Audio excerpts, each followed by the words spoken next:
Regardons à présent le volet potentiel minier de l'AES. 3 millions de kilomètres carrés, c'est la superficie des 3 États. Une caverne d'Ali Baba quand on regarde à la richesse du sous-sol.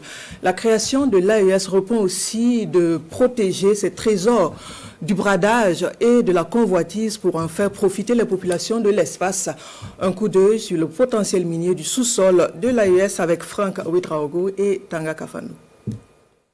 Avec une population de plus de 75 millions d'habitants, soit 24 478 000 habitants pour le Mali, 27 166 000 habitants pour le Niger et 23 628 000 pour le Burkina Faso, l'AES c'est une population jeune en majorité et l'espace constitue un potentiel marché au cœur de l'Afrique occidentale avec une ouverture sur le Maghreb. L'AES c'est également une superficie d'ensemble de plus de 3 millions de kilomètres carrés avec une géologie très diversifiée. Il y a des points communs aux 3 pays et ça correspond d'ailleurs aux formations géologiques les plus anciennes, les formations d'âge précambrien, plus précisément paléoprotérozoïque. Et c'est dans ce domaine-là qu'il y a un potentiel important en métaux et surtout l'or. Ce domaine précambrien paléoprotérozoïque, il faut dire, pour les 3 pays, la plus grosse part se retrouve au Burkina.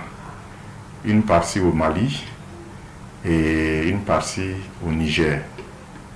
Maintenant, un autre espace qui est commun au Burkina et au Niger, ce sont les formations d'âge néoprotérozoïque. C'est également précambrien, mais c'est un bassin sédimentaire dont le remplissage déborde un peu sur le phanérozoïque, notamment le paléozoïque. Et ce bassin sédimentaire, je crois qu'il y a des indices de pétrole qui ont été mis en évidence du côté du Mali, qui a la plus grande partie du bassin, même dans tout l'espace sous-régional, la plus grosse part se trouve au Mali. Il y a des indices de pétrole qui ont été mis en évidence dans ce bassin. Et du côté Burkina, les richesses sont très peu avancées. Je crois que nous sommes au début. Et on espère également qu'on mettra quelque chose en évidence dans cet espace. Maintenant, pour ce qui concerne le Niger, il y a également des formations sédimentaires. Du côté extrême est, ça correspond à ce qu'on appelle le bassin de Ilomédem. Et le Niger a commencé à produire du pétrole. Et le pétrole, c'est dans ce bassin. Mais également, le Niger a des formations magmatiques, beaucoup plus récentes, appartenant à ce qu'on peut appeler les néoprotérozoïques. Donc, en termes de potentiel, l'espace AES a beaucoup de potentiel. Bon, dans tout ce que j'ai cité, je n'ai même pas cité l'uranium du Niger. Un potentiel qui suscite beaucoup de convoitises et qui explique les enjeux sécuritaires du moment, selon les spécialistes. Je crois personnellement que les richesses du sous-sol ont quelque chose à voir avec cette situation sécuritaire. Je crois qu'à partir d'un certain moment, certaines personnes ou bien certains États ont convoité ce qui se trouvait dans le sous-sol d'autres pays. Et c'est de là que la chose est partie. Je crois qu'il y a des puissances étrangères qui ont la main en dessous. Ils cherchent à troubler l'eau. Et souvent l'expression, on le dit, pêcher à nos troubles. Tant que l'eau n'est pas troublée, et on ne peut pas pêcher là où on ne doit pas pêcher. Mais quand le milieu est troublé, on fait ce qu'on veut.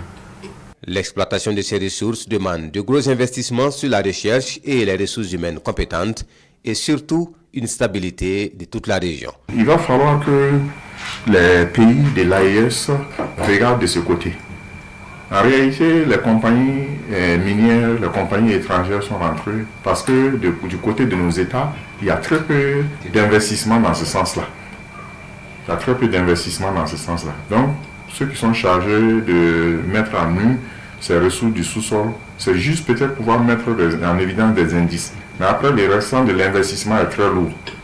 Et un État peut peut-être supporter un pourcentage raisonnable. Et c'est ce que je disais, il y a des pays africains qui s'en sortent très bien. Parce que ces pays-là se posent comme des actionnaires majoritaires des projets miniers. Pendant que la compagnie étrangère est en train d'investir, l'État aussi met la main à la poche.